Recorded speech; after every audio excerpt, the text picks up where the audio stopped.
Recuerden eso siempre también, dejar el presente en el chat para que podamos tener un control de su presentismo. Bueno, cuando hablamos de demencias, hay muchos tipos de demencia, ¿sí? Las más conocidas obviamente es el Alzheimer, o en nuestro caso que vamos a ver también el Parkinson, forma parte de una demencia, ¿sí? Eh, pero hay muchos tipos de demencia y hay que comprender y entender por qué nosotros vamos a tener mayor relevancia en estos dos, porque son los de mayor incidencia y prevalencia a nivel mundial, ¿sí? Más que nada occidental. Eh, entonces, por eso nosotros hacemos mayor preponderancia en estos dos. Si hablamos de lo que son las demencias, tenemos las demencias llamadas focalizadas, ¿sí? Que en ellas se dividen las demencias corticales y las subcorticales. Las demencias corticales son aquellas que conocemos como el Alzheimer, la demencia de Pick, de Jacob, los de cuerpos de Lewy, las demencias con cuerpos de Lewy, ¿sí? Y después tenemos las subcorticales, que son el Parkinson y la demencia de Huntington. Pero bueno, nosotros vamos a hablar solamente del Parkinson, es decir, esta demencia subcortical, focalizada, y después la demencia cortical, que es el Alzheimer, también focalizada. Tenemos que entender que hay otros tipos de demencias, que son las llamadas demencias globales, donde la más conocida es la demencia vascular, ¿sí? Bien, eh, una de las cuestiones que cuando hablamos de por qué se considera un problema, ¿sí? Un problema en cuanto a lo sanitario, porque ha habido un aumento, ¿sí? De la longevidad. Es decir, vieron que eh, cuando nosotros hablamos de tercera edad, automáticamente nuestra cabeza nos remite a un viejito, ¿sí? A un geronte, ¿no? Pero bueno, ahora se está incluso hablando de una cuarta edad, ¿no? Entonces, lo que antes considerábamos 65 años, 70 años, ya una persona mayor, ¿sí?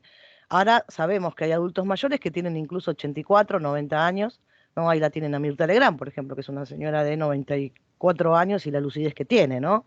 O sea, como se prolonga, ¿sí? La calidad de vida y la longevidad, entonces esto por eso remite a pensar que va a ser un problema sanitario grave si no se previene, ¿sí? Si no se educa en cuanto a la prevención y promoción de actividades que favorezcan el desarrollo cognitivo, etcétera, etcétera. Ya lo vamos a ir viendo, ¿sí? Como esta expectativa de vida de la población ha aumentado, entonces también esto va a traer a consecuencia mayores, ¿sí? Problemas después o mayor cantidad en cuanto a la estadística de personas que puedan llegar a tener Alzheimer. Gracias a las neurociencias han realizado diferentes estudios en donde determinan que existe un factor genético hereditario en un porcentaje del 50%, ¿sí? Algunos dicen 70, algunos dicen 80, otros dicen 50.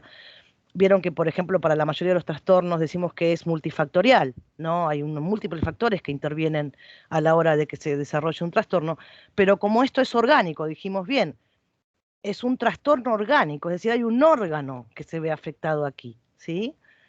Entonces, lo genético influye muchísimo, ¿no? Eh, una de las cuestiones que hay que entender que las demencias, ¿sí? No son fáciles de diagnosticar, porque justamente por tener un inicio gradual, un inicio que quizás al principio tenga pocos síntomas y que muchas veces lo asociamos a la edad del sujeto, porque en su mayoría aparece después de los 70 años, ¿sí? Entonces, muchas veces tomamos a estos síntomas que presenta la persona como algo propio de la edad. Bueno, se olvidó, no se olvidó, qué sé yo, qué hizo ayer. Está bien, bueno, tiene 75 años, ¿qué querés? Entonces, como que muchas veces naturalizamos ciertos olvidos porque tienen una determinada edad. Sí, pero bueno, justamente este inicio gradual de los síntomas hace o dificulta su diagnóstico. Para entender la mayoría de las demencias, se llega a un diagnóstico real recién cuando hablamos de la histología fisiopatológica post-mortem, ¿sí?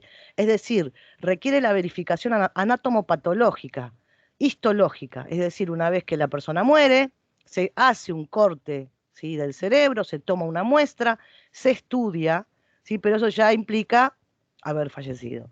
Entonces, la confirmación real, la verificación real de la presencia de una demencia te lo determina la histología anatomopatológica, ¿sí? Pero a medida que avanzamos con la tecnología y todas las cuestiones, por suerte se puede empezar a detectar por diferentes técnicas, por ejemplo, la tomografía computada, signos, ¿sí? Síntomas, signos de aparición temprana o no de Alzheimer o de este tipo de demencias, ¿sí? Todas las demencias, en particular las que vimos, las focalizadas, ya sea corticales o subcorticales, se caracterizan por tener, primero es un síndrome, ¿sí? Es un conjunto de signos y síntomas, tienen tanto síntomas como signos propios de la enfermedad, ¿sí? Si hablamos de un síndrome, es decir, este conjunto define, ¿sí?, y se define de diferentes criterios. Una de los criterios que se toman para tener en cuenta si hay o no presencia de demencia es la declinación, generalmente gradual y progresiva, de las funciones nésicas. Si yo hablo de funciones nésicas, ¿a qué me estoy refiriendo? ¿De la memoria, profe? Perfecto, perfecto. Estamos hablando de las funciones nésicas, es decir, afecta primero las funciones de la memoria a corto plazo y después a medida que avanza la enfermedad y que se va agravando el cuadro, ya va a tener problemas incluso en la memoria a largo plazo, ¿sí? Pero una de las características de esta disfunción nésica es porque aparece a corto plazo, ¿sí? Va al baño y no sabe para qué fue al baño. Dice, ¿para qué vine yo acá? ¿No? Y empiezan con esas pequeños síntomas y pequeños signos de que algo está pasando. Va al banco y dice, ¿para qué vine yo al banco acá? ¿Qué vine a hacer? ¿No? Son pequeñas cositas que sumado, ¿sí?, a otros síntomas puedo llegar a definir o no la presencia de un inicio de una demencia, ¿sí? Otro compromiso que se ve afectado, ¿sí?, son otras áreas cognitivas, principalmente las funciones ejecutivas, ¿no? Si una persona te dice, bueno, voy a hacer un guiso, ya sabemos más o menos, porque algunos saben cocinar y otros lo vieron, o alguna vez lo vieron cómo se hace, saben qué ingredientes lleva, ¿sí?, para realizar un guiso. Bueno, pero se van olvidando, o mezclan las cosas, ¿sí?, o hacen un arroz y se olvidan de poner el agua, que tiene que ver con estas funciones ejecutivas propias, ¿sí?, y que las tenemos ya asimiladas, ¿m? Y empiezan a fallar, como que, ¿no? Hay pequeños lapsus que empiezan a fallar, ¿sí?, en cuanto a organizarse, si se van a bañar, no llevan la toalla, ¿no? Y todas estas cosas que el sujeto se da cuenta y que también la familia lo nota, ¿sí? Eh, Obviamente que hay un compromiso, más allá del cognitivo, específicamente de la función nésica y de la función ejecutiva, también hay compromiso del lenguaje, hay compromiso de las emociones, hay compromiso en las conductas, ¿sí? Es decir, en los comportamientos, en lo social, y a medida que avanza la enfermedad, estas funciones se van a ver más, ¿sí? Se van a poder llegar a detectar mucho más. Estas disfunciones en realidad. Profe, Sí, este tema también es importante a veces guiarse, digamos, pienso que en la valoración siempre tenemos que hacer tan exhaustivamente, porque a mí me pasó, mi papá, por ejemplo, es diabético y ya su función renal es pésima, casi nula. Cuando me tocó hablar con el nefrólogo, el jefe de nefrología del sanatorio, eh, como los médicos me hacían mucho hincapié en esto de su inicio en la demencia senil y que esto y que el otro, y me dice el médico, mira, que la verdad es que yo siempre digo, me saco el sombrero con ese hombre porque me hizo toda una incorporación holística de todo lo que le pasaba a mi papá. Me dice, mira, me dice, muchas veces dice, confundimos el tema de una demencia senil o un inicio, pero ten en cuenta que si la función renal de tu papá, y que eso lo sabemos, ¿no?, está tan afectada, todas esas toxinas que están en el organismo le generan también y una vez se lo confunde. Lo mismo que con el tema de la deshidratación. Viste que muchas veces si tenés un paciente que a veces la gente mayor mi papá, por ejemplo, horrible el tema de tener que meterle agua porque no le gusta, es la gaseosa, encima que es diabético, imagínate, la gaseosa, no, agua, no, y se te deshidrata de toque. Entonces era como que había un montón de factores que le jugaban en contra y parecía que él ya tenía como un Alzheimer reavanzado y no, es por todo el desmejoramiento general que él tiene. Pero bueno, sí tenía estas cosas de que muchas veces, y uno a veces lo niega como familia, te cuenta 50 veces lo mismo, por ejemplo, o esto de que, como decía usted, capaz que estaba hablando y se le perdía la palabra en la cabeza, de lo no encontraba, ¿viste? Lo que te quería decir. Y últimamente sí, esto de confundir, no sé, poner un plato arriba de la hornalla, ahí ya sí, pero previo a eso era como que se mezclaba con las patologías que él ya tenía de base y bueno, no se diferenciaba bien. Bueno, muy interesante tu comentario, ¿no? Tu experiencia. Obviamente que hay que, por eso digo, ¿no? A veces hay que tener en cuenta el contexto general del estado de salud de la persona. Estamos hablando de que en la mayoría de la aparición, por lo menos lo que los estudios determinan, que estamos hablando de que aparece después en personas de mayores de 75 años, 70, 75 años. Entonces, obviamente que uno tiene que tener en cuenta también el envejecimiento, ¿sí? Los órganos a medida que vamos creciendo también van envejeciendo y van generando una disfunción propia del envejecimiento, ¿sí? Pero sepamos que también estos síntomas, al ser graduales, después se van, digamos, como agravando un poco más, ¿no? Por eso digo, el estudio, la valoración es fundamental, ¿sí? Específicamente con una persona que sería el neurólogo, ¿sí? Que justamente estudia todas estas cuestiones de las funciones. Pero bueno, hay que entender todo. Si somos una máquina perfecta y si desarregla una cosa, eso después va a traer complicaciones, ¿sí? Entonces, y tenemos que tener en cuenta un todo, ¿no? No solamente en este caso el trastorno orgánico a nivel cerebral, ¿sí? Sino que tenemos que tener en cuenta todo lo demás. Eh, bien, entonces, hay compromiso de emociones, hay compromiso de conductas. Lo que se observa es una ausencia en la alteración del nivel de conciencia. Esto implica que hay insight, el sujeto se da cuenta de lo que le pasa, ¿sí?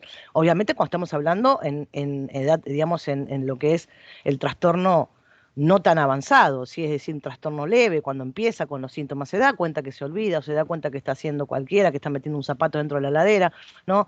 Pero mira lo que dice, no se da cuenta. Hay insight, un cierto insight, no hay una alteración en el nivel de conciencia, hay una cierta lucidez, hay una cierta vigilia, ¿sí? El compromiso múltiple de todas estas áreas que yo les nombré puede incluir, obviamente, la atención, ¿sí? Puede incluir el lenguaje, que ya se los dije, todo lo que tiene que ver con las praxias, las nocias y las funciones visoespaciales, todo lo que tiene que ver con la parte ejecutiva, que es el cálculo, la capacidad de abstracción, la capacidad de poder resolver problemas, etcétera, etcétera, etcétera. A medida que avanza la enfermedad, todas estas funciones comienzan ¿sí? a decrecer y uno lo puede observar, obviamente, por medio del comportamiento, etcétera, etcétera. Puede aparecer problemas de lenguaje, puede aparecer neologismos, pueden aparecer soliloquios, puede aparecer mutismo. O sea, hay un montón de cuestiones que uno tiene que evaluar para decir, estoy ante un Alzheimer, un principio de Alzheimer, ¿sí? Todo esto obviamente lleva un tiempo, un proceso para poder determinar realmente si estamos o no en presencia de una demencia y de qué tipo de demencia, porque ya les dije, hay demencias vasculares, que es muy factible que estos múltiples infartos, estos pequeños multiinfartos a nivel cerebral, sí que se da, por ejemplo, en personas diabéticas, en personas fumadoras, en personas hipertensas, puede llegar a generar un principio de demencia, pero que no tiene que ver con el Alzheimer, tiene que ver con una demencia vascular, por una falta de irrigación, ¿sí? Bien, puede haber, por ejemplo, ataxia, puede haber trastornos motores, trastornos sensitivos, puede aparecer trastornos sensoriales, es decir, de la sensopercepción, puede aparecer delirio, puede aparecer eh, alucinaciones. ¿Sí? En cuanto al progreso de la enfermedad, a medida que avanza, si se van deteriorando todas estas funciones cognitivas, podemos encontrar, no siempre se da en todos los casos, pero puede haber, ¿sí? Incluso crisis epilépticas, etcétera. Bueno, hay que entender, si hablamos de, como dice ahí, este progreso de la enfermedad es escalonado, es decir, es gradual, ¿sí? Es progresivo y es debilitante, ¿sí? Es incapacitante. A medida que se van perdiendo funciones, la persona va a empezar a perder también funciones, ¿sí? Ya no va a poder cepillarse los dientes y hacer todo lo que hacía antes, ¿sí? Va perdiendo capacidad el sujeto de poder llevar una vida cotidiana normal, ¿sí? O de realizar diferentes tipos de hábitos que realizaba, etcétera, etcétera, ¿sí? Eh, Tenemos los de aparición temprana, cuando decimos de inicio temprano, es decir, estamos hablando de antes. ¿Vieron ahí? Este texto habla de, o este Power te muestra de lo viejo que es este texto, porque dice 65 años. Hoy por hoy una persona de 65 años no se considera vieja, ¿no? O sea, a los 65 años recién nos vamos a estar jubilando. Entonces, la idea es pensar entre los 70, 75 en adelante, ¿cierto? O sea, ese es más o menos el promedio que se establece hoy para pensar en un tipo de demencia.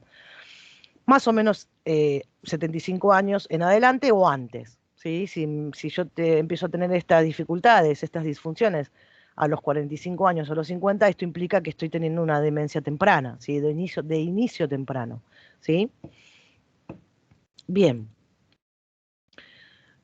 Hay muchos factores que son concomitantes y que tiene que ver con la comorbilidad también clínica que posea el sujeto.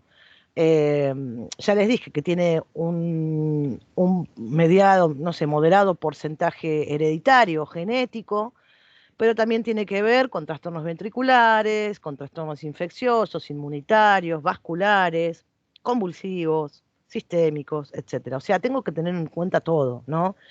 Si yo tengo una persona que empieza con síntomas y ha sufrido un trauma, tengo que descartar primero que no haya un trauma a nivel cerebral, ¿sí? Para después pensar que está sufriendo un principio de demencia, ¿sí?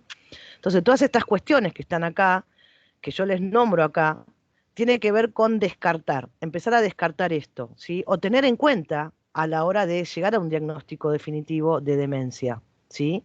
Si el paciente tiene una comorbilidad o un factor que concomita, es decir, que puede aumentar la prevalencia o la incidencia de la enfermedad, tengo que tenerlo en cuenta, ¿sí?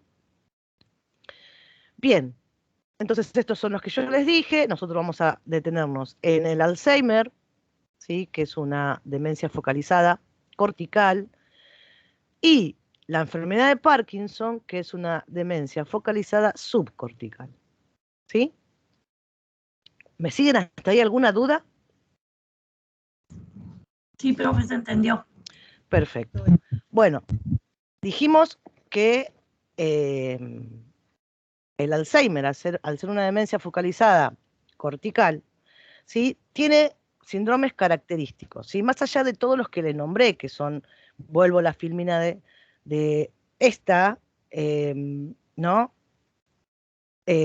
Todos estos síntomas que yo les nombré acá y los que les dije hace un rato, tienen que ver también, cuando hablamos de específicamente del Alzheimer, tenemos que entender que se llama el síndrome de la AAA, y no tiene nada que ver con la historia de Argentina, de la AAA, de la famosa AAA, sino que estamos hablando de signos que implican una apraxia, una afasia y una agnosia. Por eso se lo llama un síndrome afaso-apraxo-agnósico.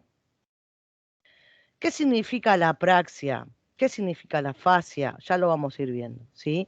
Pero justamente estas demencias corticales se caracterizan por presentar todos los síntomas que yo le dije anteriormente. Obviamente, lo primero que se ve es la alteración de la función nésica, después la alteración de la función ejecutiva, y aparecen estos síntomas de afasia, de apraxia y de agnosia. Síndrome afaso-apraxo-agnósico, ¿sí? La apraxia tiene que ver con la praxis. La praxis tiene que ver con la práctica, con la acción. ¿sí? Si yo hablo de una apraxia, puede ser una apraxia motora o una apraxia verbal, que tiene que ver con el involucramiento de la función del lenguaje, ¿sí? Entonces, cuando hablo de una apraxia, tiene que ver justamente con esta imposibilidad de ejecutar movimientos, si hablamos de una fascia motora. Y si hablamos de una una apraxia verbal, tiene que ver con la forma o la incapacidad de poder articular las palabras, tiene que ver con la prosodia, tiene que ver con la acentuación, es ahí donde aparecen los soliloquios, es ahí donde aparecen los neologismos, es donde ahí aparece, justamente se olvidan de los nombres de los objetos, ¿sí? Esto es la apraxia, tanto motora como verbal. Después la fascia es la imposibilidad de comunicarse, de poder comunicarse. Y también lo podemos, no solamente comunicamos, digamos, oralmente a través del lenguaje, sino que nos comunicamos a través de los gestos, ¿sí? A través de las facies de nuestro rostro, y a través de los movimientos. Esta fascia también se puede observar ahí, se puede observar en el lenguaje, se puede observar en los movimientos, en la gesticulación facial. La persona no puede o se le dificulta muchísimo poder expresarse gestualmente a nivel facial. Ahí es donde aparece la amimia, muy característica también en el Parkinson, ¿sí? Y después tenemos la agnosia. La agnosia es la incapacidad de identificar los objetos o cualquier tipo de objeto y sus funciones, para qué sirve, ¿sí? Entonces, cómo él procesa la información, ¿sí? Que percibe a nivel sensorial, a través de los sentidos, ¿sí? Cómo la interpreta. Va a haber una dificultad en la interpretación sensorial del entorno, ¿sí? Y una incapacidad de poder identificar las cosas que me llegan del entorno, ¿sí? Por eso que muchas veces se lo confunden también con un síndrome confusional o se lo puede considerar un tipo de alucinación porque no puede interpretar, ¿sí? Lo que percibe del entorno, o lo interpreta mal, ¿sí? Bien, una de las cuestiones que hay que entender en las demencias, cualquiera sea, que no es apoptosis. Apoptosis implica la muerte neuronal. Si estamos hablando, yo hablo neuronal o celular, me refiero a la neurona, estamos hablando de un trastorno orgánico que se aloja en el cerebro. Entonces, es la muerte neuronal programada, propio del envejecimiento, ¿sí? Es decir, a medida que vamos envejeciendo, muchas células se van muriendo, como muchas células se reproducen, ¿sí? O sea, nuestra piel constantemente se están muriendo células epiteliales, pero a su vez se regeneran. Bueno, no pasa así en el cerebro, ¿sí? El cerebro es neurona que se pierde, neurona que no se recupera. Entonces, esta apoptosis, que es la muerte celular o neuronal programada por el envejecimiento, no implica, ¿sí?, la presencia de algún tipo de demencia, ¿sí? Entonces, por eso decimos que no es fácil llegar a un diagnóstico, hay que evaluar todo el contexto, hay que evaluar la comorbilidad del sujeto, etcétera, etcétera, ¿sí? Pero si aparecen estos síntomas y que a medida que avanza la enfermedad se tornan mucho más graduales, se tornan mucho más objetivos, ¿sí? Este síndrome, esta aparición de signos y síntomas, entonces ahí sí podemos llegar a pensar que estamos en presencia de un Alzheimer, ¿sí? Hay dos proteínas que lo tenemos, ¿sí?, en nuestro cerebro con una secreción normal, etcétera, que son la proteína amiloide y la proteína tau. Algunos lo conocen como TAN también, ¿sí? Estas proteínas propias que se alojan en la mitocondria, en la célula, ¿sí?, en el núcleo, es decir, lo que conforma la neurona, ¿sí?, está enteramente relacionada esta disfunción proteica, es decir, una alteración en estas dos proteínas, tanto la amiloide como la proteína tau, ¿sí?, en la aceleración y en la aparición del Alzheimer. Por eso que le habla de desarrollo de migrañas neurofibrilares, de placas de amiloide con plegamiento beta, ¿sí? Y justamente estas placas, esta proteína amiloide, lo que hace es, como vieron, como el colesterol que se pega en las paredes de nuestra arteria, de nuestras venas. Bueno, cuando hay una disfunción en esta proteína, comienza justamente a plegarse y a pegarse en la neurona, ¿sí? ¿Qué hace la proteína tau? Es como cumple la función de los riñones, ¿sí? En realidad lo que hace es filtrar las toxinas de la célula neuronal. No voy a dar una clase de anatomía porque este se supone que lo ven en ciencias biológicas, así que yo me voy a detener solamente en estas dos proteínas específicas que son consideradas por los neurocientíficos que favorecen el desarrollo del Alzheimer. Estas placas neurofibrilares, ¿sí? Que justamente la proteína amiloide genera unas placas neuríticas, ¿sí? O estos ovillos neurofibrilares, y la disfunción de la proteína tau genera neurotoxicidad. La neurona no puede eliminar sus toxinas y se empieza a enfermar y morir, ¿sí? Entonces, estos ovillos neurofibrilares provocados por la placa de amiloide, sí que se lo conoce como la amiloidosis, un aumento excesivo de esta proteína y la disfunción a su vez de la proteína tau, que no puede eliminar las toxinas, genera neurotoxicidad y muerte celular cerebral, ¿sí? Muerte neuronal. Acá lo pueden observar. Una de las cuestiones que decía esto acá, esta parte de acá, la atrofia cortical, que se puede observar específicamente en el ventrículo, ¿sí? Y obviamente, por eso tiene síntomas motores, porque hay un decremento, es decir, hay una disminución de la producción, ¿sí? De la acetilcolina, de la dopamina, que tiene que ver con los movimientos, ¿sí? Después, obviamente, de todos los neurotransmisores. Si yo tengo, como te lo muestra acá en el dibujo, neuronas, acá están la placa, ¿ven? Esta placa es la que se aloja extracelularmente. Es decir, yo, cuando hablo de célula estoy hablando de neurona, ¿sí? Extracelularmente se aloja en la placa. Adentro tenemos los ovillos neurofibriales o neurofibrilares, que es lo mismo, ¿sí? Y la neurotoxicidad. Es decir, si yo tengo acá un montón de ovillos, ¿sí? Que no me dejan el axón, ¿no? O sea, que tiene que ver con justamente la interconexión y la sinapsis y toda la inervación, ¿sí? Que necesito, ¿no? En cuanto a la circulación eléctrica, etcétera, etcétera, etcétera, los impulsos nerviosos, ¿no?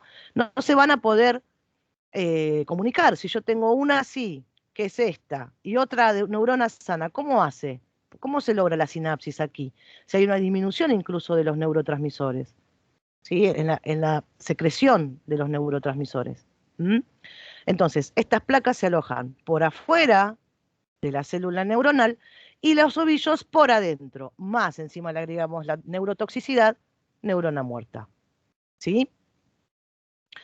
Esto, a medida que avanza la enfermedad, se puede llegar a ver, ¿sí? Esto se ve con una tomografía computada, simple, se puede llegar a ver justamente lo que tiene que ver con la atrofia ventricular. Ven el tamaño, esto es un tamaño de un cerebro normal, y miren cómo se atrofia en el cerebro con Alzheimer, ¿lo ven? Esto es muy característico y es uno de los estudios que se hace, obviamente, para descartar, ¿no? Que estemos en presencia de Alzheimer. Acá tenemos otro, un cerebro normal, en donde te ven todos los ventrículos, todos los surcos, ¿no? Y acá tenemos un cerebro con Alzheimer. ¿Ven la atrofia? Esto es muy una de las cuestiones que sucede y que es muy normal en los pacientes con Alzheimer ya diagnosticado y moderado, ¿no? En cuanto a la aparición moderada o leve de los síntomas, moderado o grave, perdón, de los síntomas. Acá se puede observar perfectamente, entonces, esta es una neurona normal. Estas tres de acá son las neuronas normalitas, ellas sin ningún tipo de disfunción. Y acá tenemos la hormona, las neuronas, perdón, eh, con Alzheimer. Las placas o los ovillos neurofibriales se alojan intracelularmente y las placas por fuera. Imposible la conexión neuronal aquí. ¿Sí? Bien. ¿Dudas hasta acá? No, profe. ¿Están ahí? Que no se les detone el cerebro. Bueno. No, estamos acá. Perfecto. Entonces, cuando hablamos de el Alzheimer per se, o específicamente el Alzheimer, tenemos que tener en cuenta estas dos disfunciones a nivel proteica, ¿sí? Y obviamente que vamos a tener en cuenta todo, ¿no? Lo que ya dijimos. Determinar, bueno, obviamente el factor genético influye y también determinar todo lo demás, la comorbilidad o los factores concomitantes, ¿sí? Esto ya lo dije, de inicio gradual y degenerativo, esto es fundamental, saber, a medida que avanza la enfermedad y que estas neuronas se van muriendo y que no se reproducen, ¿sí? Obviamente que esto va a traer degeneramiento en todas las funciones, un decremento de todas eh, las funciones, ¿sí? Tanto cognitivas, ejecutivas, volitivas, afectivas, conductuales. Se afecta generalizadamente al sujeto a medida que avanza la muerte cerebral, obviamente, ¿no? Profe, Hasta el extremo después no poder levantarse, no poder comer, etcétera, sí. Sí, Eliana. profe, le hago una consulta. Lo que vimos recién, por ejemplo, de la muerte neuronal, ¿eso sí se puede detectar a través de los esto de acá, estudios? Sí, digamos, ¿esto sí se puede ver a través de una tomografía, por ejemplo? no, esto no. Esto de acá se puede observar, ya te dije, por anatomía patológica y un estudio histológico del cerebro, cortan un trozo de acá del cerebro y estudian, ¿sí? Tiene que ver con la histología, justamente, el estudio del tejido. Histología es el estudio del tejido, Sí. ¿sí? Entonces, esto de acá yo lo voy a poder observar anatomopatológicamente hablando, es decir, ya el sujeto tiene que estar, a no ser que te saquen un pedazo de cerebro, ¿no? O sea, es muy difícil de detectar. Esto se ve. Lo que sí podés ver es la atrofia, esto, en una tomografía. Ok, pero no salen manchas ni nada. Yo, ¿sabe por qué le pregunto? Porque una vez, bueno, mi mamá falleció hace unos años, pero tomaba Alplax y todas estas pastillas y obviamente que se las daba el médico, ¿no? Pero viste que tienen como esto que es medio adictivo también, pastillas así calmantes. Y me acuerdo que una vez en una revista científica vi, no sé si, no me acuerdo qué estudio era, si una tomografía o qué del cerebro, y se veían como manchas. Entonces te ponía un cerebro sano y un cerebro de una persona que consumía. Me acuerdo que le escondí las pastillas, así, se las saqué. Porque sí, no, porque se veían como manchas. Entonces pensé que también en este caso, si había muerte neuronal, digamos, se podría observar algo, pero yo escuché lo que Sí, dijo usted, que al principio dijo que esto es, digamos, un estudio que se hace post-mortem, pero claro. pensé que quizás había algún otro estudio que se pudiera hacer para determinar alguna, digamos, si se ven zonas así oscuras. Exactamente, sí hay. La tomografía te lo puede mostrar. Y específicamente vieron que hay dos tipos de tomografía. Tenemos la tomografía axial computada simple, que te va a Sí. mostrar esto así, ¿no? Y después tenemos la de contraste, con contraste oral y endovenoso, y eso sí muestra la irrigación. Ah, ok. Entonces, si, por ejemplo, si yo sufro un stroke, es decir, tengo un ACV isquémico, ¿sí? Bueno, hemorrágico, es incompatible prácticamente con la vida, dependiendo de los infartos, ¿no? Que tenga a nivel cerebral. Pero bueno, cuando hay sospecha de ACV, se hace una tomografía computada, ¿sí? Con contraste oral y endovenoso para ver la irrigación, ¿sí? Cerebral. No, si hay pequeños infartos, lo voy a ver como manchas, ¿sí? O sea, si hay un infarto, o sea, lo que tiene que ver con un ACV hemorrágico, voy a ver la mancha, ¿no? Y después voy a ver pequeñas manchas o pequeños sectores oscuros, que eso significa que no hay irrigación ahí, ¿no? Entonces eso, dependiendo del lugar y de la zona donde se aloje el accidente cerebrovascular, va a tener diferentes signos y síntomas el paciente, ¿no? No siempre la hemiplegia es sinónimo de ACV isquémico, puede ser incluso transitorio. Es decir, eso ya lo van a ver en ciencias biológicas cuando estén en esa parte, o seguro que ya algunos lo han visto, no lo sé. Pero bueno, tiene que ver con esto, ¿no? Que hay estudios, obviamente, de la tecnología, lo que es resonancia, hay un montón por suerte, técnicas que se pueden aplicar para determinar si la falta o la irrigación o la falta de ella a nivel cerebral. Pero para ver específicamente estos ovillos necesito hacer una histología, ¿sí? Necesito estudiar el tejido. ¿Mm? Bien, esto ya lo vimos, esto ya lo vimos. Vamos con el tratamiento. Bueno, antes de ir al tratamiento, les voy a mostrar, acuérdense cuando yo les dije que el paciente sabe que hay como un insight ahí, ¿no? Sabe que va perdiendo funciones. Una vez que te dicen, sí, señora, usted tiene Alzheimer, la persona, obviamente que está totalmente consciente, ¿sí? Y depende también de la familia y del médico. No sé si ustedes vieron la película Por Siempre Alice. No, profe. Bueno, la idea es que la vean si pueden. Yo el año pasado la había dado para que la vean. Es una película muy linda con Julianne Moore. Ella es una científica, creo que es médica, no recuerdo muy bien, o era Por Siempre Alice, Magalí. Y bueno, ella le diagnostican Alzheimer precozmente, ¿no? Eh, y empieza con cosas muy, muy incluso hasta triviales, ¿no? Porque va corriendo, ella siempre hacía ejercicio, era una persona súper activa, daba clases, daba conferencias, etcétera, etcétera, y una vez está corriendo y en medio del parque y mira para todos lados y se perdió, o sea, no sabe dónde está. Y es algo que no es que lo hacía de vez en cuando, lo hacía siempre, ¿no? Entonces ahí empieza a tener esos pequeños signos de la aparición de la enfermedad, ¿sí? Es muy linda esa película, seguro que alguien, las chicas, no sé si los varones, pero las chicas vieron Diario de una Pasión, la de Noah y la otra chica, Sí, no sé si... profe. Bueno, esa película que tiene un tinte romántico, ¿sí? Que es muy triste el final, no se los voy a spoiler la que no lo vieron, pero bueno, habla de esto también, habla del progreso de la enfermedad, ¿no? Que te cuenta toda la historia de cuando ella era joven, pero bueno, que después el final, obviamente uno saca sus conclusiones. Pero bueno, la señora, la chica joven, ¿sí? Tiene Alzheimer. Bueno, les muestro un video eh, para, para que más o menos vayamos adentrándonos en cuanto al tratamiento y esto. Esperen un segundo.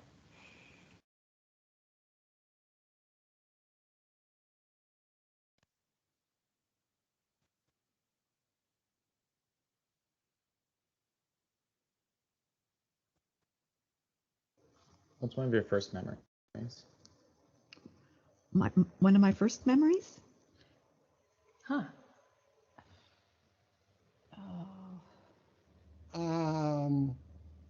Let's see.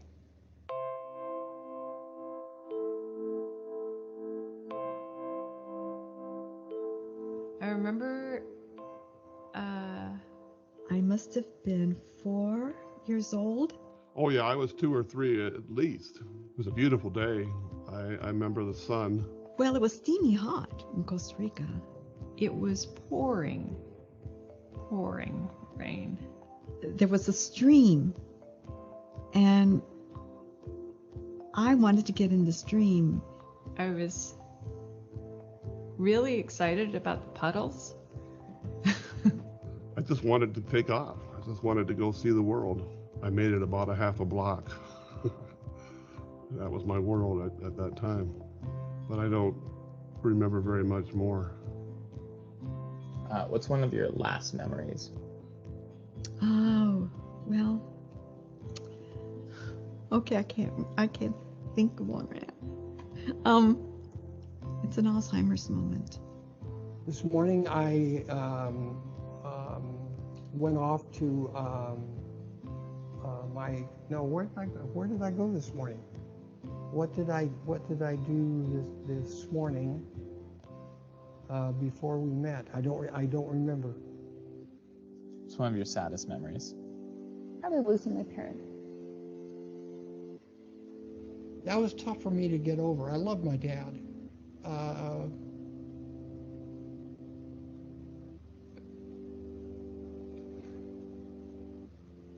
A sad memory was sitting by his bedside, holding his hand when he died. It's my oldest daughter. She called me on a Sunday. I told her I would call her the next day, Monday, and I didn't. She had taken her life. Describe your first kiss. With my husband or somebody else? I don't know. I snuck a kiss from a girl, and she slapped me. Oh, that was a bad date. And I remember she said, "I can't see you." And I remember saying, "Just close your eyes." Do you remember? Was it magical? It was quick. It was. I just remember it, and that's pretty much all. What's something you never want to forget? I don't want to forget my children.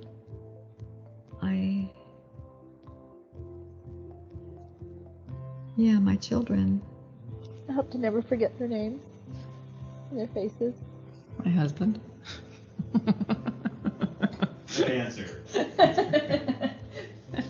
Our marriage, my wife's marriage and I don't want to ever forget that. We looked at each other's eyes, and I'll hold on to it as long as I can.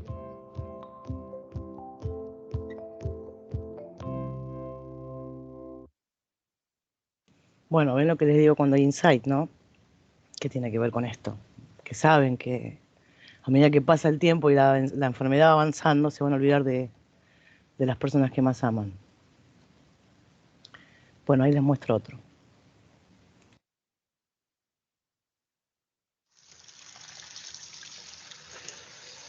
Él dejó de entender lo que veía bastante, ¿no? Entonces se miraba al espejo y a lo mejor saludaba a la persona que veía, ¿no? Esto nos pasaba mucho. Hola, buenos días, ¿no? Y se estaba saludando a sí mismo. Ahora me parece que delante de un espejo no ve nada, ¿no? Te estoy afeitando, ¿eh? Él te está paseando. Yo te estoy afeitando. Y a mí también. A ti, exacto. Hay muchos episodios de estar en casa y creerse que está en otro sitio. De alucinaciones, de creer que hay personas en casa que no hay, de hablar, mantener conversaciones que no tienen sentido, mantener conversaciones con personas que no están ahí. Mentira, esta. Lo estás engañando, ¿eh? Pues cógele. Espera. No te muevas. Vaya, Nino, ¿no? ¿Qué es eso?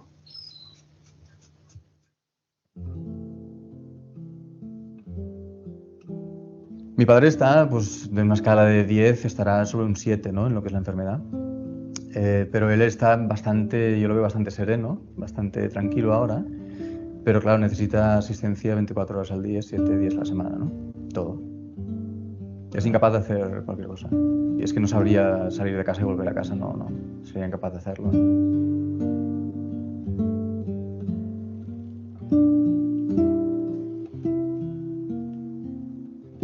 Muévete así en la mano, ya te lo pongo yo. Ya lo tiene dentro. Ya. Mételo dentro. Y ahora la cara. Yo creo que los principios son los más difíciles para el enfermo en sí, ¿no? Porque es cuando tiene unas capacidades, esas capacidades empiezan a desaparecer y quieren seguir haciendo lo mismo. Él también jugaba tenis, entonces decía que tenía un agujero en la raqueta, pero claro, se le escapaban las pelotas. Ahí es donde entró un periodo de frustración, ¿no? y de mal humor, y la personalidad un poco se endureció un poco, ¿no? Para no mismo, que soy un pedo. No. Venga. Tú siéntate aquí. Déjame. Aquí. Déjame, que ya ahora ven yo de mayorcito y sé lo que tengo que hacer. Vale. Quítamela. Venga. Espera, otra. Levanta. Yo creo que hay que tratarlo como una persona que con su dignidad y una persona que ha vivido lo que ha vivido, ¿no? Sí que tienes que tomar rienda por su vida, ¿no? Y tomar muchas responsabilidades por él. De hecho, todas. Llega un momento que todas. Entonces sí que de alguna manera diriges, ¿no? Eres un poco como un padre. Y esto es una cosa que a mí me ocurrió, ¿no? El cambio de rol. Eso fue clarísimo, ¿no? Un cambio de rol. De pronto, de ser el hijo pequeño a ser la figura de padre, ¿no?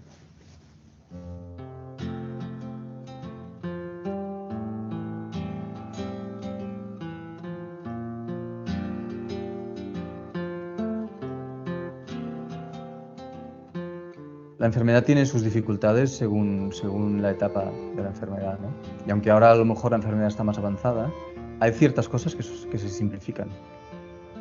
Porque ya lo haces tú y ya está, ¿no? No tienes que pasar por lo que él quiere hacer también y todas las complicaciones que eso traen. ¿Tienes tú? Lo tengo yo. Quédate levantado que vamos a subir el pantalón, ¿eh? Déjalo. Quédate. In the course of Alzheimer's disease, abilities are lost in a characteristic way. Patients lose the ability to handle executive tasks, their job. They lose the ability to handle complex activities of daily life, such as the ability to manage their finances. They lose the ability to choose their clothing properly. They go on to lose the ability to put on their clothing properly without assistance, to bathe without assistance. They go on to lose the ability to toilet without assistance. They become incontinent of urine and feces. And patients go on to lose the ability to speak. And they go on to lose the ability to walk, to sit up, to smile, and to hold up their head. Well, this characteristic functional progression in Alzheimer's disease is a precise reversal in its particulars of the order of acquisition of the same functions in normal human development. El niño, en el proceso de adquisición de inteligencia, pasa por una serie de estadios, que sería desde la inteligencia sensoriomotora, de 0 a los 2 años, a una inteligencia premotora, a una inteligencia concreta, una inteligencia formal, y llegar a ser el adolescente adulto. En el caso del enfermo de Alzheimer, el proceso en lo cognitivo, en la funcionalidad de su cerebro, se produce de una forma inversa. What this means is that the stages of Alzheimer's disease can be usefully translated into corresponding developmental ages. So understanding the developmental age correlates of each of the stages of the disease gives a very useful and rapid understanding of the overall management needs and the overall care needs of the patient.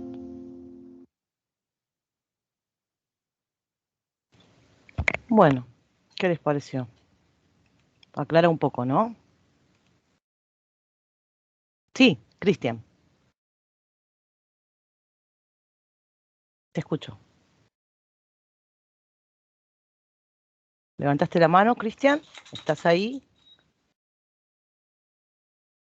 Bueno, ¿alguien quiere comentar con respecto a los videos? Yo creo que es bastante claro, ¿no?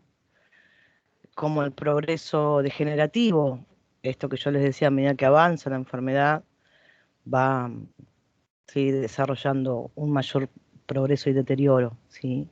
Hasta el extremo de que la persona ya no se puede levantar. Bien.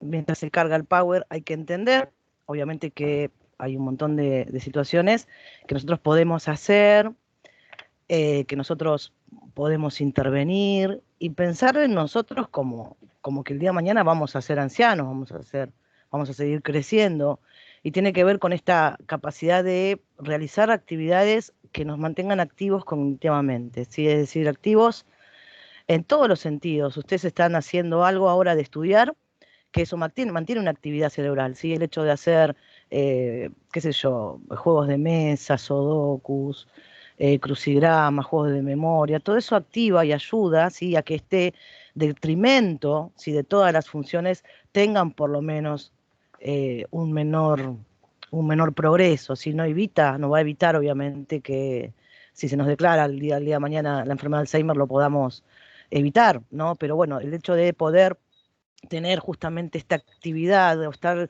como digo yo, siempre tener nuestro cerebro activo, ¿sí? Puede por lo menos evitar las consecuencias mayores, ¿no? Entender también que si no nos cuidamos nosotros, como decía yo, de si no cuido mi salud mental, si no hago actividades que impliquen estar sano mentalmente, entonces ¿cómo puedo cuidar al otro después, ¿no? Entonces eso es una de las cosas que siempre nosotros tratamos de inculcarles a ustedes, de que cuiden su salud mental, de que hagan actividades que realmente les gusta hacer. ¿Sí? No todo es responsabilidad, no es todo es obligación, sino que también tienen que entender que tienen que tener su momento de ocio, su momento de hacer una actividad que realmente me llene, me complete. Cuiden su salud mental, ¿sí? Con respecto a los tratamientos, ¿sí? Justamente todo esto que tiene que ver con las neurociencias y con las tecnologías que avanzan cada vez más, el conocimiento de la fisiopatología del Alzheimer nos lleva a pensar diferentes tipos de tratamientos que impliquen realizar desde ahora, desde el momento de ahora, ¿sí? Es decir, no llegar a ser viejos, sino empezar a pensar y justamente adecuar hábitos que sean saludables para mi cerebro, ¿sí? Por ejemplo, disminuir la producción de radicales libres, que tiene que ver con todo lo que implica las vitaminas, ¿sí? El tener un balance equilibrado de todas las vitaminas, lo que tiene que ver con la vitamina B, B6, B12, todo el complejo B, ¿no? Comer verduras, etcétera, etcétera. Todo esto que disminuya, ¿sí? La producción de radicales libres me va a ayudar a mí a que esas neuronas, que esa proteína, ¿sí? No se deteriore o no produzca estas placas, ¿sí? El hecho de, por ejemplo, como dicen acá el texto que estoy leyendo, antagonizar el efecto citotóxico de los niveles de calcio. Es decir, todo lo que tiene que ver la parte homeostásica, ¿sí? A nivel metabólica, ¿sí? Es fundamental, ¿no? Porque esto justamente mantiene un equilibrio, ¿sí? El aumento excesivo de calcio, etcétera, etcétera, puede producir también un aumento progresivo, ¿sí? de esta enfermedad, un desarrollo de estas placas. Antagonizar el efecto citotóxico mediado por los neurotransmisores excitatorios, ¿sí? Es decir, justamente lo que yo les digo, ¿no? Tratar de buscar actividades y hacer cosas y comer sanamente, tener un control de la vitamina D, todo lo que tiene que ver con el complejo B, y justamente no estar todo el tiempo, ¿sí? Excitados, por decir así, nerviosos, angustiados, no sé, con muchas responsabilidades, porque eso hace un aumento justamente de todo lo que tiene que ver con la descarga adrenérgica, ¿sí? Que lo único que hace también es un aumento de todas estas cuestiones, ¿no? Como yo digo siempre, que hablamos de lo que tiene que ver con los neurotransmisores excitatorios, ¿sí? Que provocan taquicardia. Bueno, eso no es bueno. Si yo estoy con un trastorno de ansiedad, tengo que hacer algo. No puedo estar con taquicardia, con nerviosismo todo el tiempo, ¿no? Buscar justamente actividades que realmente me ayuden. Inhibir los mecanismos de fosforilación anómala de las proteínas microtubulares, que son las proteínas justamente tau. Y para esto justamente se utiliza los inhibidores de la acetilcolinesterolasa, ¿sí? Que tiene que ver con la producción de la acetilcolina, y es la medicación más conocida, que es la memantina, ¿sí? O la ribastimina, el donepezilo, toda esta medicación que inhibe el aumento de la acetilcolina, ¿sí? De la acetilcolinesterasa, que dicen que está relacionado con la disfunción proteica de la hormona, ¿sí? Tau. Bien, hasta aquí vamos a hacer un receso. Son y 10, volvemos y 20, si les dejo 10, 15 minutos y 25, y seguimos con lo que tiene que ver con el Parkinson, y ver un poco también las cosas, las intervenciones, las acciones, etcétera, que podemos llegar a hacer si tenemos la presencia de una persona con Alzheimer y que esté bajo nuestro cuidado, ¿sí? Ya sea un familiar o un futuro paciente. Bueno, ¿alguna duda hasta acá? Voy a dejar de grabar